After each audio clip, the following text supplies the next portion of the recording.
LSU playing a home game against Mississippi State. They won this game convincingly 31-16. But the interesting thing about LSU is it takes a while for them to sort of get ramped up, at least offensively, because this is the second game we had seen against, we'll call it formidable competition, no knock against the Southern Jaguars. LSU was down 13-0 to start this game. Like, it took them a second to wake up, and the defense played great for the majority of the game, but it wasn't until they got down 13-0 till the offense kind of got rolling. And so we'll touch on more on that in a second, but the offense gets rolling. Jayden Daniels really led the charge. And that's encouraging for me to see when assessing this LSU program, because you could tell the entire team, not just the offense, the entire team fed off of Jayden Daniels. He didn't light up the stat sheet, was solid through the air, ran for around 90 yards, so really his legs did the majority of the work. But the touchdown that he ran in, and he gets up, I think there was a late hit in the end zone, team's fired up, he's got that blood running down the side of his eye. That just told me so much about Jayden Daniels and the way this team responds to him, because that was sort of the turning point in the game. Once they punched that one in, it was all LSU the rest of the way.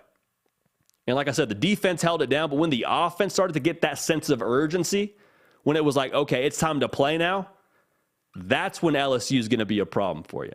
And to have a quarterback that can lead the charge, to have a quarterback be the catalyst for LSU going forward, might be jumping the gun. I haven't seen LSU have a guy like that at quarterback since Joe Burrow. Now, are we saying Jayden Daniels is Joe Burrow? Of course not. Joe Burrow is a generational talent.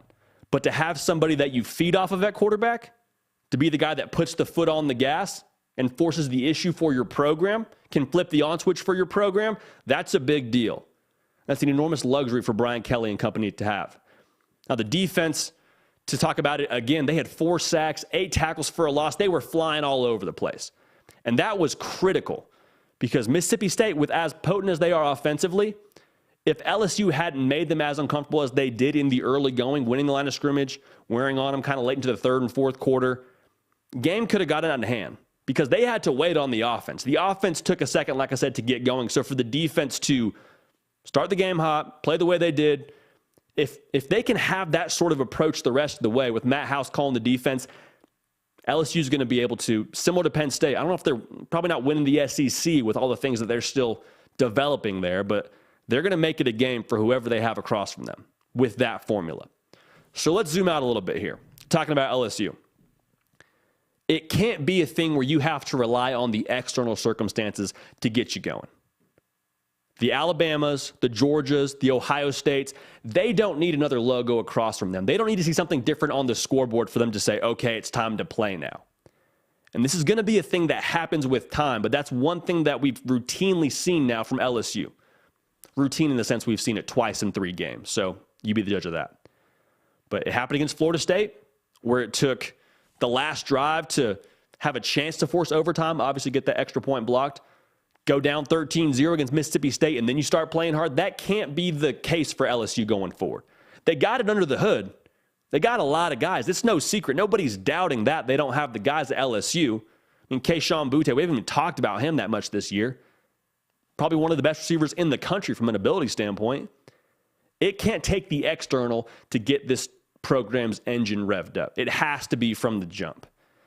And ultimately, that's why Brian Kelly's here.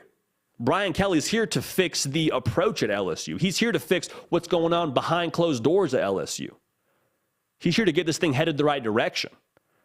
So if I'm an LSU fan, I wouldn't be overly concerned on the ROI with Brian Kelly in year 1. Yes, you have a capable quarterback, a proven quarterback to some respect in Jayden Daniels with what he did at Arizona State. But Brian Kelly's not worried about just 2022. I promise you, the vision for him is much further in the future. And the best way I can explain it is this. Whenever something gets fixed, whenever some appliance, whether it's pipes, whether it's a computer, whatever it is, once it's fixed, what do they tell you? Hey, just let it run for a second. Turn it back on, turn it off, turn it on, let it run. Let it sit for a second. That's what's happening at LSU. It's fixed in the sense that you got the right guy, a head coach. You have a guy that's a proven winner, has won at every spot he's been at. It's fixed from the top down, but now it's got to get running. Now you have to sort of get all the bad stuff out, get his culture, get his people in there, get all his recruiting classes in there, and let it sort of run a little bit longer. Then LSU will be back to where I think most folks expect them to be, competing on a national level. But as a whole, to be able to win games like this in year one, to win it in the fashion they did, to be able to kick it up offensively and have that juice, you got to be excited if you're an LSU fan. Is this the year if you're an LSU fan? Probably not. Is there reason to be excited about the future for Brian Kelly? Based on this game, absolutely. Again, LSU wins this game at home, 31-16 over Mississippi State. Hey y'all, thanks so much for watching. Subscribe to the channel here to make sure you don't miss an episode of The Hard Count. Also be sure to check out other videos on the On3 YouTube channel.